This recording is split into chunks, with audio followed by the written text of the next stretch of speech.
பேசலாம். சஃபீம் சுலைமான், நீங்க மீண்டும் திமுக ஆட்சி அமையும் அப்படிங்கிற ஒரு உத்தரவாதத்தை, ஒரு நம்பிக்கையை இன்னைக்கு கடைசி நாள் சட்டப்பேரவை கூட்டத்தொடரில் முதலமைச்சர் வெளிப்படுத்தி செல்கிறார். என்ன நம்பிக்கையில்? கடந்த 5 ஆண்டுகளாக எந்தெந்த விஷயங்கள் எல்லாம் மக்களிடம் நம்பிக்கையாக சொல்லப்பட்டதோ அத்தனையும் சாதித்து காட்டிவிட்டு இன்று மனமுவந்து மனதார அதனை நிறைவேற்றி விட்டு முதல்வர்கள் சொல்லியிருக்கிறார். ரொம்ப கடந்த 2021 ஆட்சி வந்தப்போ எப்படி இருந்தது தமிழ்நாடு நமக்கு எல்லாருக்குமே தெரியும். ஒரு புறம் கோவிட் பெருந்தொற்று, ஒரு புறம் பொருளாதாரத்தில் மிக மிக மோசமான நிலைமையில் தமிழ்நாடு. அதை விட ரொம்ப முக்கியமாக மாநில சுயாட்சிங்கிற ஒரு விஷயத்தையே மறந்துவிட்ட நாட்களில் வாழ்ந்து கொண்டிருந்தோம். எல்லா விஷயத்துமே முழுமையாக திமுகவை மேண்டேட்டா மக்கள் திமுகவை தேர்ந்தெடுத்தது அதுக்காக தானே? நீங்க சொல்ற காரணங்களுக்காக தானே? 100%. கோவிட் பெருந்தொற்றை எப்படி வென்றோம்னு சொல்லி நமக்கு தெரியும்.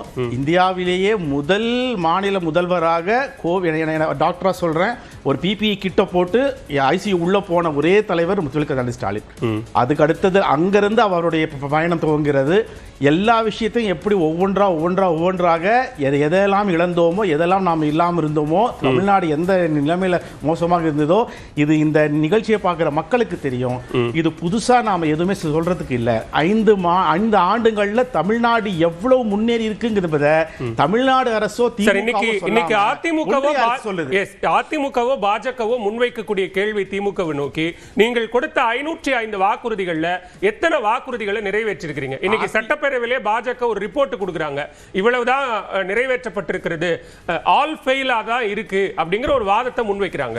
இல்ல, இது கேட்கறதுக்கு அதிமுகவுக்கும் பாஜகவுக்கும் தார்மீக ஒரு சின்ன பொறுப்பாக இருக்கு. பிரதான எதிர்க்கட்சி சார் அதிமுக. அதான் சொல்ல வரேன். ஏன்னா இவங்க 2016 எல்லா வாக்குறுதியும் நிறைவேற்றி விட்ட மாதிரியும் 2011 கொடுத்த வாக்குறுதி அந்த மாதிரி எந்த அரசுமே எல்லா வாக்குறுதியும் நிறைவேற்றி விட்டு தன் டேர்ம் முடிக்கிறதுக்கான வாய்ப்பு இல்லைங்க, இதுவரை கிடையாது.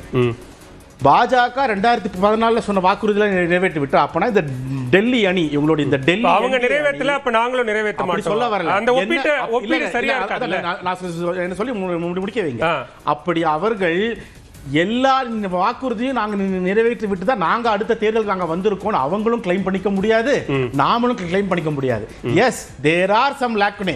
நாங்களே சொல்கிறோம் 68 வாக்குறுதிகள் எங்களால் நிறைவேற்றப்பட முடியவில்லை. அதுக்கான காரணமும் வெளிப்படையா மக்கள்கிட்ட சொல்லியிருக்கோம். நாங்க சென்னைக்கும் மதுரைக்கும் கோயம்புத்தூருக்கும் மோனோ ரயில் விடுவோம், எல்லா வீட்டுக்கும் ஃப்ரீயா வைஃபை கொடுப்போம், ரேஷன் கார்டுக்கெல்லாம் போன் கொடுப்போம், இந்த மாதிரி எல்லா வீட்லயும் ஸ்கூட்டி கொடுப்போம், இந்த மாதிரிலாம் சொல்லிவிட்டு எங்கேயுமே அவங்க என்ன நிறைவேற்றப்பட முடியாத வாக்குறுதிகளை கொடுத்து மக்களை ஏமாத்திட்டீங்க. கிடையாது, அதான் கிடையாது. நான் சொல்றேன் இல்லையா, இந்த நான் சொன்ன அந்த 68 வாக்குறுதியுமே கூட 10 வருட ஆண்டுக்கு உண்டான இலக்க சொல்லிதான் பண்ணுமே தவிர, முக்கியமா எதெல்லாம் சொல்லலையோ அதெல்லாம் செய்திருக்கிறோம் தமிழ்நாட்டு மக்களுக்கு. மீண்டும் அடுத்த 5 ஆண்டு காலம் ஆட்சியில திமுக வந்தாதான் பண்ண முடியும். இல்ல, நான் சொல்றேன், தமிழ்நாட்டு மக்களுக்கு நல்லா தெரியும். இனிமேல் திமுக ஆட்சி வந்தாலும் திமுக ஆட்சி வராவிட்டாலும் அதை பற்றி திமுகவுக்கு கவலை இல்லை. காரணம், தமிழ்நாட்டு மக்களுக்கு எதையெல்லாம் செய்ய வேண்டுமோ அதையெல்லாம் செய்து விட்டு போய்க்கிறோம். நாளை எடப்பாடி வந்தாலும் டெல்லியில இருந்து யார் வந்தாலும் 1000 ரூபாய் மகளிர் தூக்கிட முடியாது, காலை உணவு குழந்தைகள் தூக்கிட முடியாது. இதையெல்லாம் அதிமுக 2000 ரூபாய் கொடுக்கிறேன்னு சொல்லிருக்காங்க, திமுகவும் 2000 ரூபாய் உயர்த்தி கொடுக்கிறேன்னு சொல்லிருக்கீங்க. இல்ல சார், அவங்க 2021 1500 ரூபாய் தரேன்னு சொன்னாங்க, ஆனா மக்கள் ஓட்டு போடல. விஷயம் இதுதான். இப்போ நாளைக்கு எடப்பாடி அவர்கள் 3000 ரூபாய் தரேன்னு சொல்லட்டுமே, மக்கள் ஓட்டு போட மாட்டாங்க. காரணம் மக்களுக்கு தெரியும், மக்கள் தான் தீர்மானிக்க முடியும் சார். நீங்க சொல்றது மக்கள் ஓட்டு போட மாட்டாங்கன்னு சொல்றது உங்களோட நம்பிக்கையா இருக்கலாம், என்னோட தீர்மானிக்க போறது மக்கள் தான். கண்டிப்பா கிடையாது. என் நம்பிக்கை நான் சொல்றேன், மக்கள் தீர்மானிக்க போறது உறுதி. என் நம்பிக்கை என்னன்னா, மக்களுக்கு எடப்பாடி அவர்களுடைய வாக்குறுதியின் உறுதித்தன்மை பத்தி தெரியும். ஏன்னா இவர் இப்படி சொல்லக்கூடியவர் நாளை டெல்லியோட அடிப்பணிதலுக்கு அடிமையாக போவார். அவர் டெல்லி அணியில கூட்டணி வச்சிருக்கவர் எதுவுமே செய்ய முடியாது. அதே நேரத்தில் போன செப்டம்பர் மாசம் காட்டுமன்னார்ல முடியாதுன்னு சொல்றதை அவங்க பாசிட்டிவா பாக்குறாங்க. நாங்க ஜெயிச்சா டபுள் என்ஜின் சர்க்கார். அதுதான் நான் சொல்றேன். ரெண்டு மத்தியிலும் நாங்க தான் ஆட்சி, மாநிலத்திலும் நாங்க தான் ஆட்சின்னு எல்லாத்தையும் கேட்டு வாங்கிடுவோம் அப்படின்றாங்க. அதுதான் சொல்றேன். அந்த டபுள் என்ஜின் இங்க டப்பா என்ஜின் என்பது தமிழ்நாட்டு மக்களுக்கு தெரியும். ரெண்டாவது காட்டு மன்னர்ல போன செப்டம்பர்ல எங்க கூட பெரிய ஒரு கட்சி வரப்போகுதுன்னு சொல்லிட்டு இருந்தாரு. அந்த பெரிய கட்சி எதுன்னு சொல்லிட்டு அது வந்து அமமுகவா, அந்த பெரிய கட்சி தான் அன்புமணியோட பாமகவா, அது எதுன்னு சொல்லிட்டு இன்னைக்கு வரை எடப்பாடி கூட சொல்லவில்லை. இந்த நிலைமையில தான் டெல்லி அணி தமிழ்நாட்டில் இருக்கு. எங்க கூட்டணி வலுவா இருக்கு. அதுதான் சொல்றேன். நீங்க உங்க கூட்டணி தான் கலகலத்து போயிருக்கு. காங்கிரஸ் வந்து இருக்கலாமா வேணாமான்னு யோசிச்சுட்டு இருக்காங்கங்கிற அளவுக்கு பேசுறாங்க. தமிழ்நாட்டு மக்களுக்கே தெரியும். இந்த தேர்தலை பொறுத்தவரை டெல்லி அணிக்கான இதா தேர்தலா, தமிழ்நாட்டுக்கான தேர்தலா, உரகட்ட பார்வையை எடுத்துக்கிறேன். ஃபர்கானா, இங்க தமிழ்நாடு அரசியல் நான் வரேன். ரவிராஜா, தமிழ்நாடு அரசியல் களத்தை பொறுத்த வரைக்கும் நேரடியா 2 திராவிட கட்சிகளையும் சித்தாந்த ரீதியா நாம் தமிழர் எதிர்க்குது. அதே நேரத்தில் காங்கிரஸ் பாஜகவையும் ஒரு எதிர்ப்பு அப்படிங்கிற புள்ளியில தான் தனித்து போட்டிங்கிற முடிவுக்கு நாம் தமிழர் வருகிறது. வேட்பாளர்கள் அறிவிச்சு களத்துக்கும் போயாச்சு. களம் எப்படி இருக்கிறது? புதிதா ஒரு பிளேயர் வந்திருக்கிறாங்க, தமிழக வெற்றி கழகம். நாம் தமிழருக்கான வாய்ப்புகள் என்ன? வணக்கம். நியூஸ் 18 நேயர்களுக்கும் இந்த வாய்ப்பை கொடுத்தவங்களுக்கும் என்னுடைய மனமார்ந்த நன்றிகள்.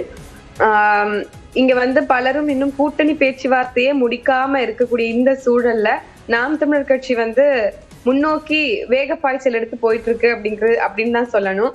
இன்னைக்கு நாம் தமிழர் கட்சி 234 தொகுதிகளையும் வேட்பாளர்களை தேர்வு பண்ணி நாளைக்கு நடக்க இருக்கக்கூடிய மாற்றத்தை விரும்பும் மக்களின் மாநாடு அப்படிங்கிற ஒரு மிகப்பெரிய மாநாடு, தமிழ்நாடு முழுக்க, உலக தமிழர்கள் முழுக்க திரும்பி பார்க்கக்கூடிய ஒரு மாநாடாக இருக்க போகுது. அதுல 234 வேட்பாளர்களையும் ஒரே மேடையில அறிவிக்கக்கூடிய ஒரு சூழலும் இருக்குது. இதுவரைக்கும் எந்த அரசியல் கட்சியும் அவங்களுடைய வரலாற்றுல கூட்டணி பேச்சுவார்த்தையை கூட கடைசி தேர்தல் அறிவிப்பு நாளுக்கு முன்னாடி வரைக்குமே இழுத்து வச்சுக்கிட்டு இருப்பாங்க. எங்களுக்கு எந்த சச்சரவும் இல்ல, எந்த சிக்கல்களும் இல்ல, எங்களுக்கு யாருக்கிட்டையும் கேட்கணும்னு இல்ல, எங்களால தனிச்சு துணிச்சலாக ஒரு முடிவு எடுக்க முடியும். இழப்பதற்கு ஒன்றும் இல்லை அப்படிங்கிற நிலைப்பாட்டிலிருந்து நாம் தமிழர் தேர்தல் அணுகுதா? புரியல. இழப்பதற்கு ஒன்றும் இல்லைங்கிற நிலைப்பாட்டிலிருந்து நாம் தமிழர் தேர்தல்களை அணுகுகிறதான்னு கேக்குறேன். அதாவது இழப்பதற்கு ஒண்ணும் இல்லைன்னு தான் இந்த காலத்திலேயே நம்ம நிக்கிறோம். இனிமேல் என்ன இருக்கு எங்களுக்கு இழக்கிறதுக்கு?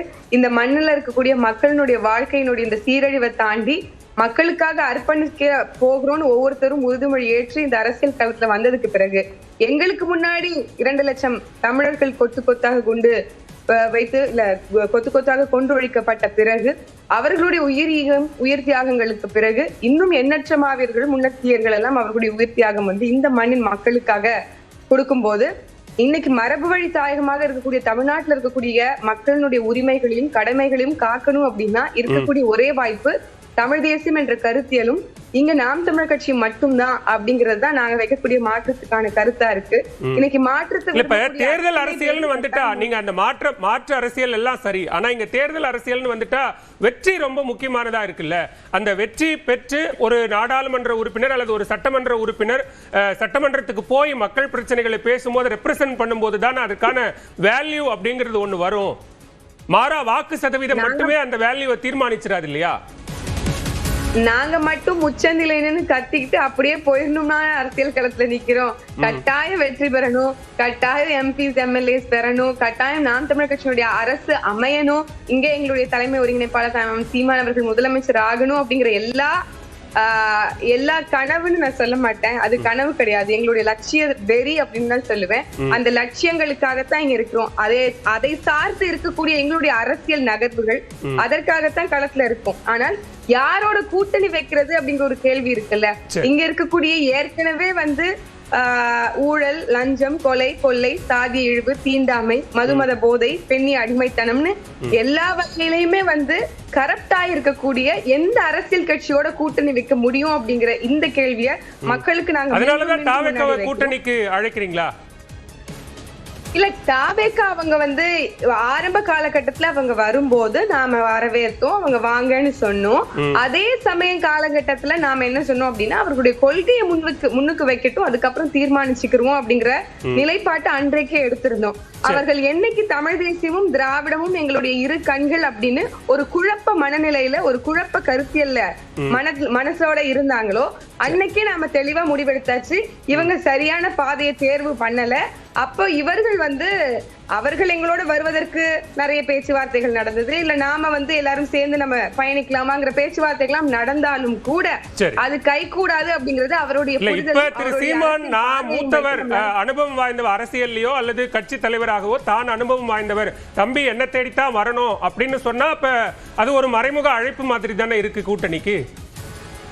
இல்ல இது ஆரம்ப காலகட்டத்துல இருந்து பேசப்பட்ட ஒன்றுதான். இப்ப சகோதரர் விஜய் அவர்களுக்கு என்ன மாதிரியான ஐடியாலஜி பேக்கப் இருக்கு, அவர் எதை வந்து முன்னுக்கு வச்சு அரசியலுக்கு வர போறாரு, என்ன இஷ்யூவை பேஸ் பண்ணி அவர் வந்து இந்த களத்துல நிக்க போறாருங்கிற எல்லா சூழலையும் எல்லா ஃபேக்டர்ஸையும் நம்ம ஆய்வு பண்ணோம்.